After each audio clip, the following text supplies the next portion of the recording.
Welcome to the Pasadena Festival of Women Authors 2021 online. Hello, I'm Nora Morley, the chair of the festival. I'd like to thank our committee of volunteers who have worked so hard to bring you our fabulous 2021 authors in video presentations like this one. A unique aspect of our festival is that our authors share their journey as a writer and as a woman. In addition to providing a platform for women authors, we make grants to literary programs. Our recent program grants were made to Pasadena City College, Writer in Residence, Visiting Writer and Summer Writing Academy, Pasadena Public Library, One City, One Story, Pasadena Senior Center, Masters in Learning, PEN America Emerging Voices Fellowship, and the Right Girl Mentoring Program. To all of our donors, thank you for your generous support, and a special thank you to our community sponsors, starting with our lead sponsor, Clifford Swan Investment Counselors, where investment counseling is so much more than finances. It's providing wisdom for generations. And our publisher level sponsors, BNY Mellon Wealth Management and Payden Regal Investment Management. And our sponsors at the editor level and at the novel level. We are so happy that we've been able to bring our 2020 and 2021 authors to you with our online festivals. We look forward to seeing you in person on March 19th, 2022 at the Pasadena Convention Center with more fantastic women authors. And now, enjoy this author's story. Hello, I am Liz White, and I'm a member of the Author Selection Committee, and I'm honored to introduce to you author Amity Gaige. Amity's fourth novel, Sea Wife, is an appealing read for this time as we are staying in place and only fantasizing about travel. Amity is not a sailor, yet her novel Sea Wife is a thrilling adventure set aboard a small sailboat in the Caribbean. In Sea Wife, Juliet and Michael's marriage has stalled after 2 children and relative normalcy in suburbia. Michael has a wild idea. Take the whole family aboard a 44-foot boat and sail for a year. Juliet, entangled in postpartum depression and unable to finish her dissertation, begrudgingly agrees to the adventure. Like Amity, Juliet is not a sailor. The initial result is transformative. The marriage is given a gust of energy. Juliet emerges from her depression, and the children, 2 and 7, quickly embrace the joys of being feral children at sea. The vast horizons and isolated islands offer Juliet and Michael reprieve until they are gravely tested by the unforeseen. Amity brings forth familiar themes, the challenge of figuring out marital roles today, of being a parent without losing oneself, even of living with a spouse who has polar opposite political beliefs. The New York Times Book Review chose the novel as a notable book of the year and writes, "Sea Wife is stunning. Amity tows you to tragedy with the graceful crawl of a poet and the motorboat intensity of a suspense author." Amity was a Fulbright Fellow, educated at Brown and the Iowa Writers Workshop. She currently teaches creative writing at Yale. To write Sea Wife, Amity took a sailing course and admits she failed it. Yet the experience at sea enriched her writing of this powerful and unforgettable seafaring adventure, Sea Wife. I am so pleased to introduce Amity Gaige. Amity, welcome. We are so delighted to have you join us. It's so great to be here, Liz. Thank you for that beautiful introduction and perfect description of the book. I think you scooped my talk a little bit by talking about my failing my sailing course. Oh, no, you can highlight that any way you wish. Great. Thank you so much. Thank you. Well, we're really looking forward to hearing about your journey as a writer and how it led to Sea Wife and about that sailing course. Thank you so much for inviting me here to this festival. I am sorry it can't be in person, but I'm thrilled to be here anyway. You West Coasters are probably in the midst of a beautiful day, but here in the East, we're in just the ugly part of winter, the end of winter, and everything is gray and slushy. But no matter where we are or what weather we're experiencing, we're all having a hard year. So, and you probably haven't traveled in a long, long time. So I'm going to start my talk by trying to take you on a little escapist journey, an imaginary journey. I want you to try to imagine in your mind's eye one of the most beautiful landscapes in existence, which is the sea. Specifically the Caribbean Sea, the water, that incandescent Caribbean blue that almost appears to glow. Maybe you've seen the gorgeous jacket of Sea Wife and you don't have to imagine it. They did such a beautiful job, but you've seen pictures or you've visited, and it's that exquisite turquoise. And that's because the Caribbean is a relatively shallow ocean. So we see those gorgeous blues, but we also see greens and even purple if there's like a coral head. And when, of course, the ocean gets deeper, it gets a little darker and it turns into a navy blue, almost a basalt or a gray blue. So like zoom out in your imagination, in your imaginary journey, and look at the sea, the darker sea from above, and imagine a boat crossing, a little tiny sailboat crossing that sea. And imagine the white sails blowing, and imagine a family in that boat, just two parents, a mother, father, and two little kids.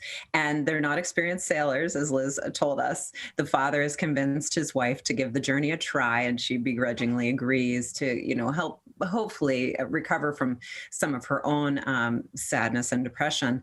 And for me, it is this image of the family crossing the ocean, that boat crossing that navy blue plain of water that was the seed of Sea Wife.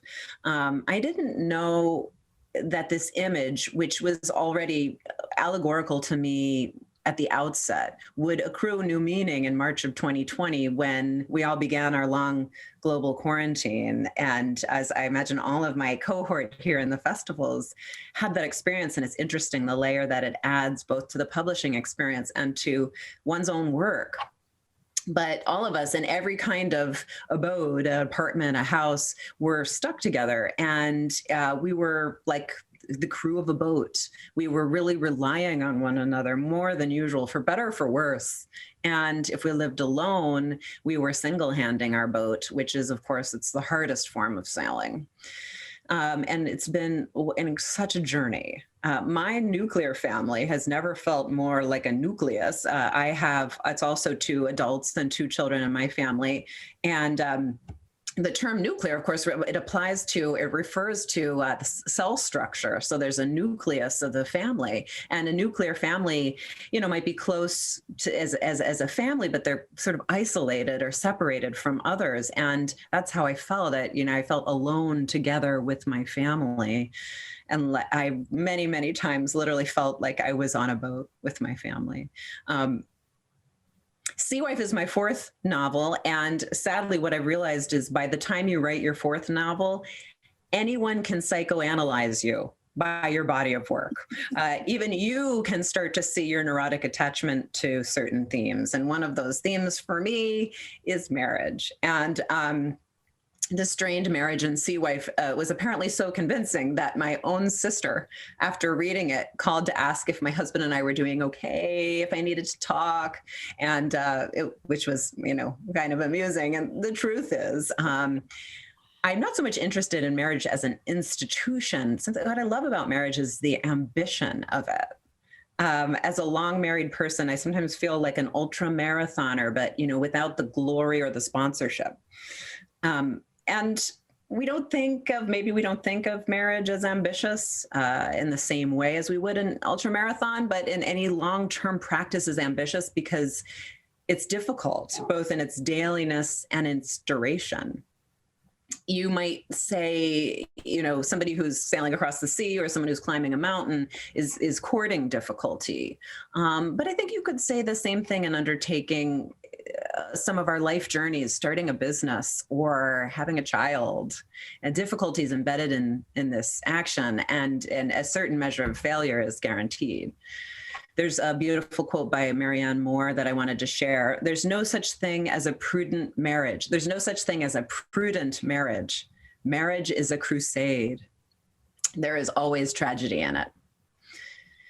There's tragedy in Sea Wife, but it's not the kind you expect. I promise it's not what you expect. It's really Juliet's book. She's the wife and mother. It's about her journey towards recovery and strength, and her journey to see her own life as heroic. Sometimes we think, especially as a female writer, as a woman writer, all the hero's journey is always a man's journey, but my journey is also heroic. And maybe this is a good segue to talk about how writing Sea Wife almost killed me. And I actually literally, when I first got the novel idea, when I first saw that boat crossing the sea, I knew if I were going to set a novel at sea, I'd had some major challenges. One of them is that I have zero sailing experience. I had zero sailing experience. And it's more than that. I am also, despite admiring adventurous people, I'm not one myself. And I'm a real scaredy cat. And I'm pretty terrified of the sea. And also the land. And so it makes me kind of useless on the boat. Another challenge I had was going to be learning the nautical vocabulary. And if any of you sail, you know how extensive that is. It's archaic and obscure and weird words. If you know what a boom bang is, then you're a sailor. Backstay. I mean, they get so interesting and sort of beautiful. But how in the world was I going to make that sea voyage convincing and relevant to readers when I myself, was sort of an innocent about it? And I'll stop the story very briefly to explain why I think it's really important that fiction writers get the details right. And it's the standards for that are different than those of a journalist, right? There's some kind of integrity that applied to the journalist. It's not so for the fiction writer, really. The reason I think that it's important that fiction writers get details right is largely because the reader of fiction has agreed to something slightly irrational, which is to suspend disbelief and to invest in a made-up story as if it were real.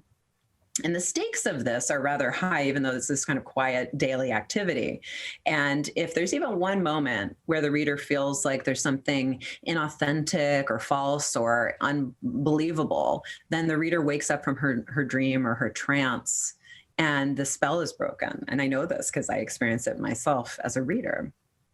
So I was about 150 pages into writing this novel when I realized I really had exhausted the reading, and what I needed was to go out and actually sail myself to attain this credibility that I needed as a writer. And so I decided to sign up for a 10-day sailing course in the Caribbean in an island nation of Grenada.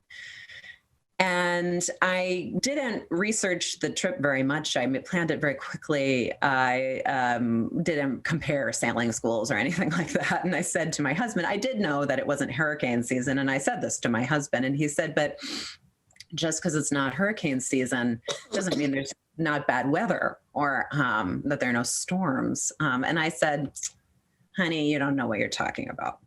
And I went down to Grenada and met my captain and the 3 other students in the course. They were as follows: a middle-aged Russian man and a married couple from New Hampshire, and me. And the married couple, sadly for them, but happily for me, turned out to be a perfect specimen for my novel.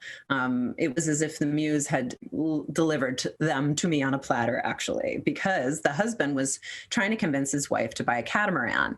And they were there to learn the basics of sailing, but also his real motivation was to get her to fall in love with sailing. but she hated sailing and she was seasick almost the whole time. And the tension between them grew every day. And of course, there's nowhere you can hide, your whisper fights on a boat.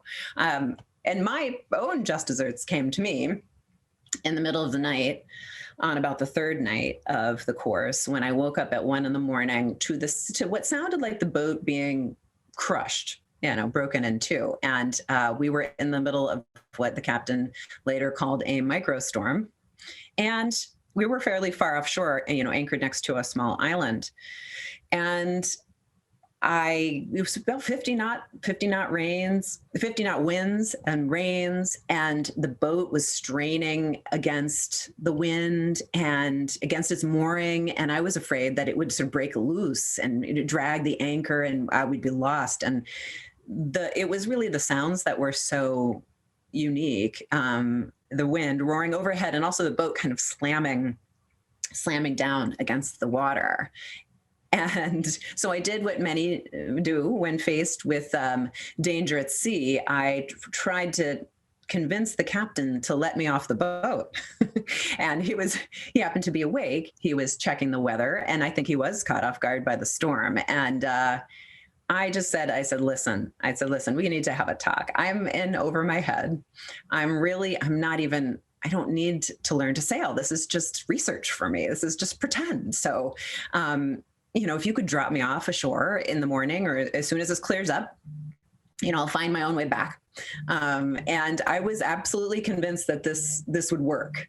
But somehow he got me to relax. I say somehow he got me to relax, but I know exactly how he did it, which is that he poured me a really, really tall glass of rum. And he said, drink this and go back to bed. And I had also had a couple Xanax with me for the flight, took one of those, washed it down with this, Captain Morgan's, and magically went to sleep and was perfectly fine. As you've guessed, I survived. And what is ironic about the whole thing is that wasn't even the hardest part, because the writer does all this research, but then the hardest part is writing the book. And which I did and proceeded to do. Of course, the trip was so helpful.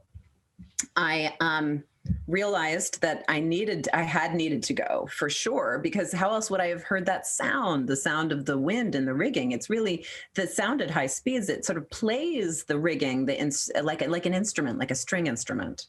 Or the sound of the wind when it's very calm is also very tender and intimate and peaceful. And it's hours of hearing it really changes your mind state. And as my character Juliet says, as her depression wanes, the wind blows the brain clean. So one thing I love about writing is how a writer starts with a seed or a gist or an idea, but much of what follows beyond that is unknown. And for me, my seed, as I said, was the image of the boat crossing this plain of water. But in the process of writing the book, everything that happens to the writer and to her nation and her tribe also influences and shapes the fiction. Little flecks fly off of real life and attach themselves to the novel. Another metaphor I could use for how it feels to me, is like a kitchen sink cookie. I Sea Wife was definitely a kitchen sink cookie book. I wrote through a time of political upheaval, so into the novel went political polarization. The husband has right-leaning politics, the wife has more left-leaning politics, and you can see this as something I really enjoyed about publishing the book and designing the book, is that the two points of view are separated on the page, and one does take up the left side of the page and one takes up the right. But in college, I had admired the poet Anne Sexton, who wrote in the 1950s and 60s confessional poetry, but a lot of it was about female mental illness, and she also had postpartum depression. And so into the novel went Anne Sexton. And the novel was sort of magnetically meaningful to me, but it was my job to put it together into a coherent entertainment. And I think that's what every novelist does. And I think that every novelist should understand her work, but not completely. The author does not understand and should not understand her novel completely. that's kind of an ambition for me as well. But before I take questions, I want to return to the idea of difficulty and survival as it relates to literature. And I know that many of us, and myself included, found 2020 to be the hardest year of our lives. And there was really no precedent. There's no precedent for it in our lifetimes, though there was in history. And it wasn't just the fear and the sickness itself, but also the loneliness and the long brooding days alone with one's thoughts, struggling alternatively with boredom or our own demons, if we're lucky enough to have demons. But those of us who have been reading novels, we're not totally unprepared because we've been reading about difficulty in the novels we love. All fiction has conflict and complication, and Aristotle put his finger on that over 2,000 years ago. So even though writers of novels are ambitious, so are readers of novels. And I think that the reader of novels is also attracted to difficulty. Why else would we as readers put ourselves in such close proximity to conflict, injustice, or despair? Which is the lifeblood of the novel, trouble, basically, complication. And I believe that we read novels to prepare for the hardship that we know is coming to us and has come to us collectively in both culturally specific and in universal ways. As we read, we rehearse. And we're rehearsing for the difficulty that will come to us in real life. And we're so bonded with our favorite characters because when the fiction is written convincingly enough, we temporarily become them and rehearse with them. And if it's okay, I'd like to offer another quote from C.S. Lewis. This is really beautiful to me. In reading literature, one becomes 1,000 men and women and yet remains oneself. Like a night sky in the Greek poem, I see with myriad eyes, but it is still I who see. Here, as in worship, as in love, in moral action, and in knowing, I transcend myself and am never more myself than when I do. And I love that line, here as in worship and in moral action, I transcend myself and I'm never more myself than when I do. And that is how I feel when I read. So my journey as a writer has always been motivated. I've been writing since I was identified as a writer since I was about 9 years old and published poets. I started as a poet early on, many poems with the collaboration of my parents as a sort of child writer. But I think that even then, the motivation, there was something I was trying to be part of. And I think that that is the transforming and teaching force of literature. And the idea of rehearsing for real life and gaining wisdom from that experience of reading. So why did I become a writer? I mean, I wanted to, the pleasure of imagination, yes. I wanted to later heal my own psychic wounds, check. I wanted a job without office parties, check.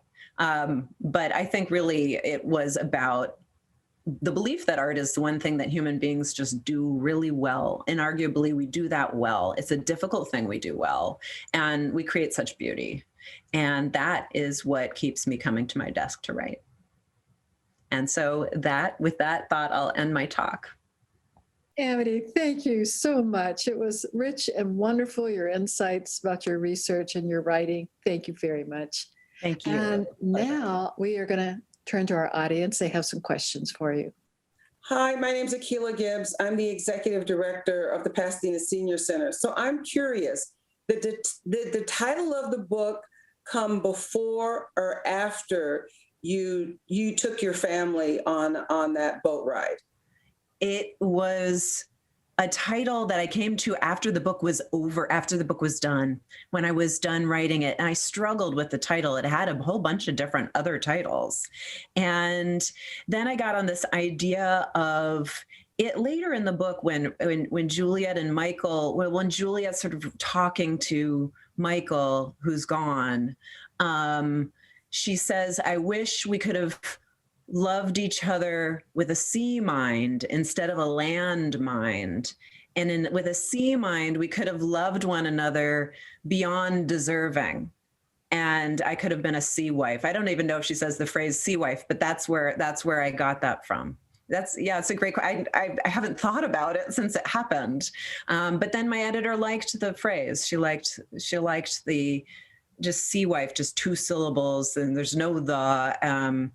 So she was into it. Well, I mean, that is so moving what you just said. Instead of a land wife. I mean, I as a wife, I completely understand that. So I really love the answer. Thank you. Thank you very much. Thanks for the question. Hi, I'm Kyla Walker, and I'm an alumni at Right Girl. So I'm curious, the 7-year-old Sybil is a third voice in the story. How are you able to write in the voice of a child and make it real and not cloying? Oh, thank you for that. Thank you for that question. It's a great question. I think it's called plagiarizing. It's plagiarizing from my actual child, who is she's now 8, and so she's pretty much kind of a peer to Sybil, and she just says these incredible things that it's one thing I find myself incapable of making up, is like child language. So it's just really hard to get back to child logic. It's so different. So she says just very cute things all the time, and some of Sybil's lines are directly stolen from her. Now, of course, not all of it, you know. She would get me started, and then and as I got to know Sybil, I was able to invent. But I do feel, I do really like writing child characters, because I've always felt that kids are more profound and less maybe carefree than we think that they are, especially like, sensitive children. And so I feel like I was able to use that as well when I wrote her. They say weird things, but there's this sort of shadow meaning to a lot of what they're saying that's quite profound. And I also will say I have this little sheet of things with some things that my daughter actually said that I would write down so that I could use when needed. And so for Cape Cold, I think I used that in the book instead of Cape Cod, and vitamin seed instead of vitamin C, and cinnamon instead of cinnamon. I think a lot of those are in the book. So maybe I should feel bad, but I don't, for stealing her words. Oh, that's adorable. And thank you so much. I'm sure she's going to love reading the book one day and seeing all of her words in there. Someday. She said something very cute recently, which is, I'm now writing a new work, and it's about a woman who hikes the Appalachian Trail. And Freya, my daughter, was like, "Oh no, now mommy's gonna have to go hike the Appalachian Trail." I said, "Don't worry, it's okay. I'm not gonna do that." Aw.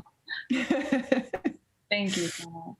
Hi, my name is Grace Lyde. I am an alum with Right Girl, and my question for you today is: in Sea Wife, Juliet is failing the challenge of writing a dissertation at the same time that she is trying to be a good parent. As a parent of 2 children, how do you find time to write?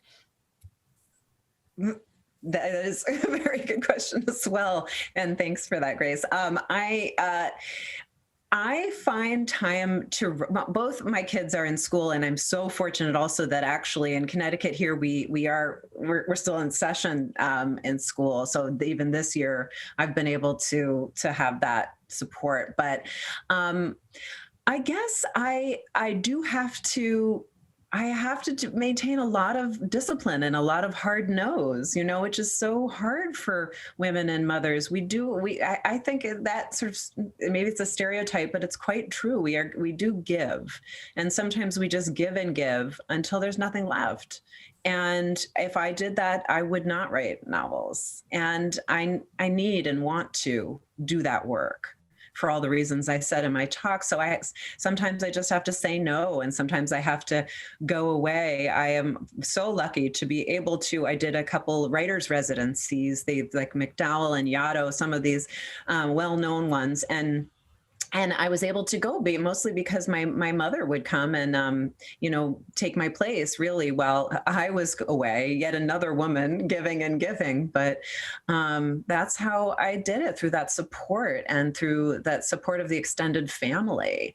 And I have a supportive spouse who takes the work seriously, and because he's an admirer of literature himself, he sort of fine, I'll watch the kids or something while you do this, because I believe in it. And in that sense, I'm incredibly lucky and supported to have those positive voices. I don't have somebody making me doubt myself more. There's enough self-doubt as it is, right? So that's how I do it. Discipline and support. Yeah. Thank you for the question. Discipline and support is, I feel like, an incredibly important thing for writers to internalize, as far as figuring out the best ways to deal with their craft. Am I allowed to do a follow-up question? Sure. What do you feel like in the writing of Sea Wife? You did all this research and it all came together really beautifully. What do you feel like was the one thing that sort of crystallized, every time, and this obviously isn't universal, but sometimes with novelists, from the beginning of writing a piece of work to the end of a piece of work, a different piece of the craft crystallizes and something clicks. What do you feel like that, if there was anything that was like that, what do you feel like it was for you? Great question from clearly a fellow writer. Yes. So I really got stuck on the novel, just terribly stuck on it. It was before the sailing course, and so that did help. But that wasn't the only reason. I was stuck on the book because the form of the book was not taking shape I didn't think, in an effective way. It was something that you might understand, is that the story itself doesn't matter as much as the form of the story. Every writer of course, she has to tell a story that she was meant to tell, but also she needs to find the form of that story. What order, who's going to be the protagonist, what period of time does one feature, and what does one leave out? And I was stuck because I was putting them both on the boat, in the present tense, and there was a lot of redundancy. And then I decided, and largely because I had two people read what I had done, my husband and a good writer friend of mine, and decided that I needed to remove Juliet from the same time frame as Michael. So the book it's quite complicated in its form, because we've got Juliet sitting in her closet remembering the trip, and then we've got Michael's captain's log, and that's how we get his point of view. There's a lot, it's very split up and very complicated and braided together. But once I got that, it had so much more tension. The story had so much more tension, and I had to rewrite a great deal of the book. But you must, as a writer, sometimes do that. It is very much like climbing a mountain or hiking the Appalachian Trail. It's that hard. It's supposed to be. So if it means that you've got to go back and rewrite something or take a hard look at your own work, then that's what you have to do. Thank you so much. That's a beautiful answer. Thank you. Hi, Amity. I'm Michelle Pereira. I'm the director of the Pasadena Public Library. Thank you so much for doing this, and to the Pasadena Literary Alliance for putting on this great festival. I'm so pleased to be part of it. So my question is, I really like that you presented the events of the novel from the perspective of both the husband and the wife. Could you just talk a little bit about how challenging it was for you to write in two different voices? Yes, I can. Great question. Thank you very much. I was very challenged by it. Not only is there this difference in gender, there's also a difference in political persuasion, and I had to learn to make Michael's point of view as a man as convincing or as persuasive or interesting as Juliet's, otherwise the novel wouldn't really work. I couldn't in any way make him comic or satirize him, because then I don't think that's fair to ask a reader to take him seriously if I don't. So there was a lot of ways in which I had to get to know his point of view.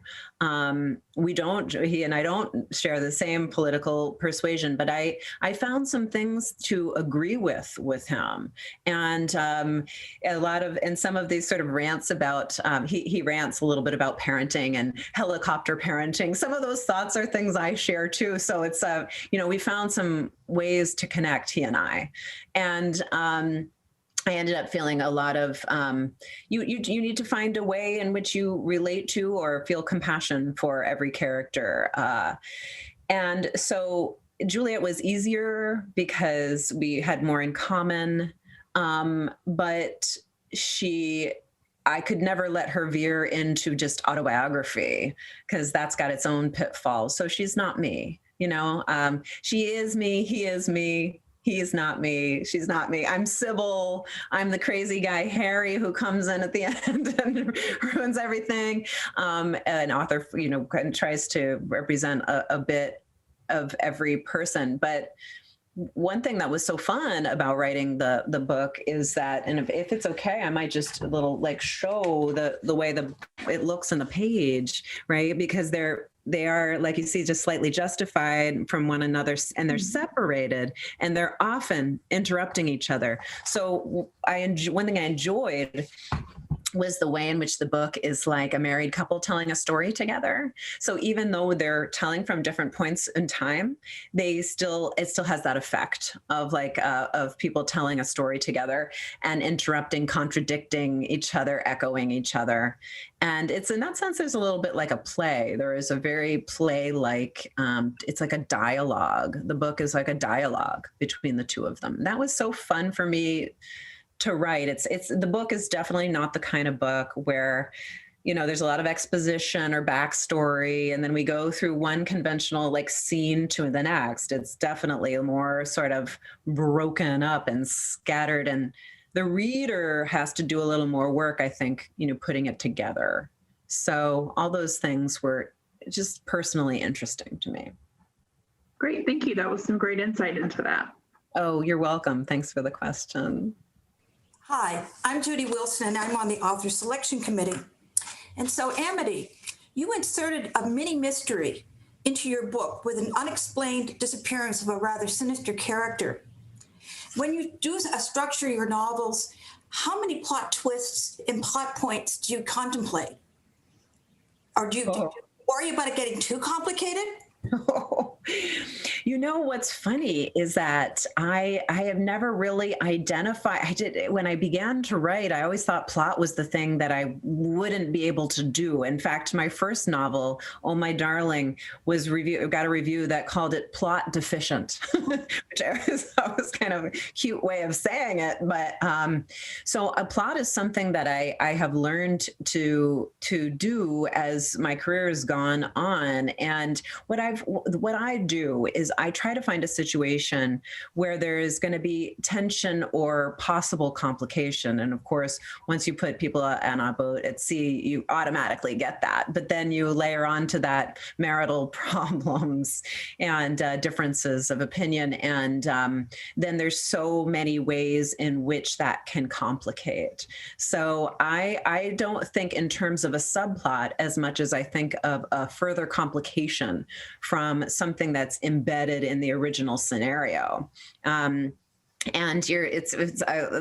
talking about Harry is interesting. He's the guy who sells Michael the boat, but he says, I'll give you the extra money, but you have to return it to me and you have to keep me posted about it, because he's a lonely guy. And this becomes a complication. Michael doesn't keep him posted. Michael doesn't have the money to make that up. Michael doesn't tell Juliet that this is going on. So already you just see him digging so that then it becomes inevitable. In some ways, the plot twists are an inevitable working out of that complication. It's surprising and inevitable. Yeah. Well, it was plot deficient, I can tell you that. Phew, that's so good.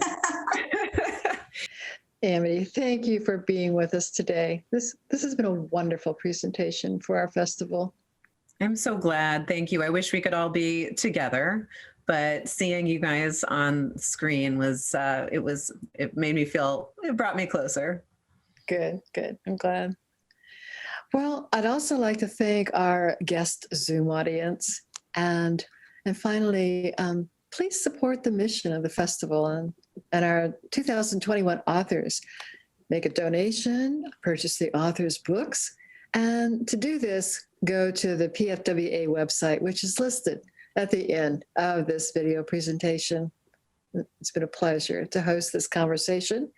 I hope to see you all in person at the festival in 2022. Thank you. Goodbye. Thank you. Mm-hmm.